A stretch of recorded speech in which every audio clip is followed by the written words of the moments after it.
No thoughts, no emotions. Just wanna quit tennis right now, but we'll see.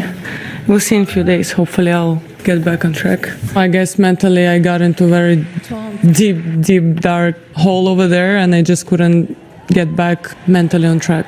This is something that I actually have to, kind of like step back and kind of like try to find a solution, because I'm so tired of me losing some matches, not in the best way, just because I was over emotional. You know those rooms where you just go in and you smash everything? Probably I'll spend a whole day tomorrow over there destroying stuff. Maybe it will help. The best player in the world stood in front of the cameras after one of the worst losses of her career and said she wanted to quit. No filter, no PR polish, just raw, uncut pain from Aryna Sabalenka after her French Open quarterfinal implosion. And when Venus Williams heard those words, her response wasn't shock. It wasn't criticism. It was something far more powerful and far more honest. Let's start with what actually happened on that court, because the collapse has to be understood before anything else makes sense. Sabalenka came into that quarterfinal as the clear favorite. Diana Shnaider is dangerous, no question, but the world number one was in control early. She took the first set 6-3 without much drama, and when she raced out to a 4-1 lead in the second, the match looked like it was heading exactly where everyone expected. Then she served for it at 5-4. 2 points from the finish line. That's when the wheels didn't just come off, they flew off completely. Shnaider broke back, then kept going.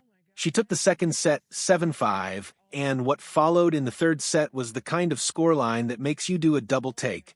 6-love, a bagel, the world's best player, the woman who hadn't dropped a set all tournament, won exactly one game in the entire final set. Sabalenka lost 12 of the last 13 games played. The wind was howling at around 26 miles per hour, conditions were brutal, but that scoreline tells a story that goes beyond the weather. Something broke mentally, and Sabalenka didn't try to hide it. She walked into the press conference and laid it all out. She said she had no thoughts left, no emotions. She said it felt like she wanted to just quit right then and there. She described it as being stuck in a deep, dark mental hole during the match, with no way to climb out while the points kept slipping away. It was uncomfortable to watch. It was uncomfortable to read. And for a lot of people watching from a distance, it raised a real question: was she actually serious? That's where Venus Williams stepped in. And what she said matters, because Williams isn't someone who throws out empty sympathy. She's a 7-time Grand Slam champion who has been through enough in her career, injuries, setbacks, long absences from the top of the game, that she understands what professional tennis actually costs a person. When she speaks about an athlete's emotional state, she's speaking from somewhere real. Williams said the moment made her genuinely sad. She admitted she got swept up in Sabalenka's emotions, felt a surge of empathy for her almost immediately. She talked about the rawness of professional tennis, how everything you feel is visible on that court with nowhere to hide. And then came the part that stood out. She said she didn't believe Sabalenka actually wanted to quit. Not really. She called it what she believed it was: the reaction of a hurting athlete in the worst possible moment, not a farewell to the sport. She went further and said losing Sabalenka to retirement right now would be a loss for tennis itself, not just for the player. But Williams didn't stop at just defending her. She made a subtle point that cut a little deeper than the standard supportive take. She suggested that players might benefit from more time between the final point and the press conference.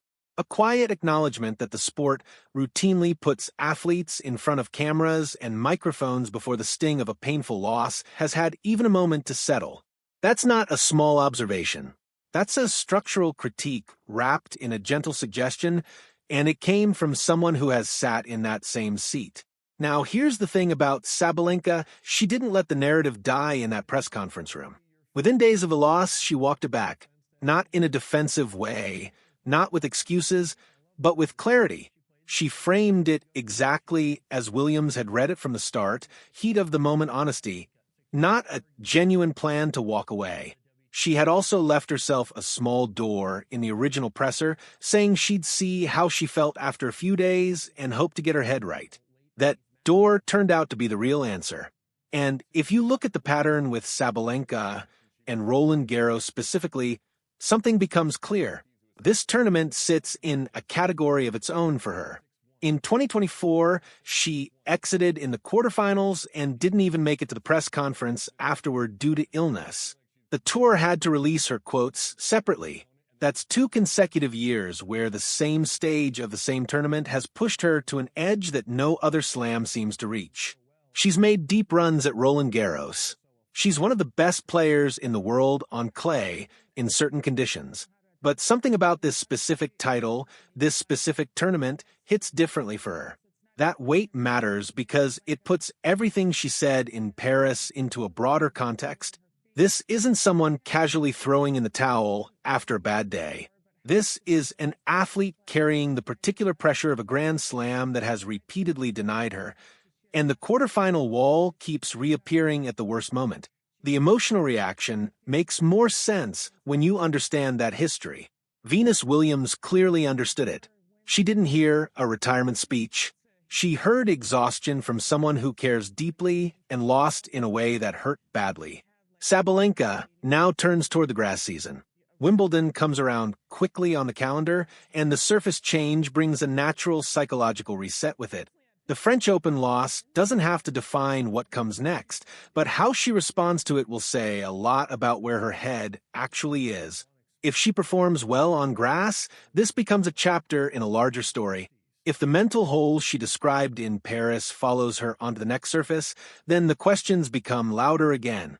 What Venus Williams did here was relatively simple on the surface, but more complicated underneath. She refused to treat a moment of raw emotion as a headline and chose to treat it as what it almost certainly was, a human being in pain saying something she meant in that exact second, but probably not beyond it. That kind of perspective is harder to come by than it sounds in a media environment that tends to amplify the most dramatic reading of any statement. Williams offered a counterweight. Sabalenka, to her credit, confirmed it. The world number one isn't going anywhere. The frustration was real. The meltdown was real. But so was the walk back, and so was the resilience that has made her the best player on the planet. One brutal afternoon in Paris doesn't change that, and one legend's reading of the situation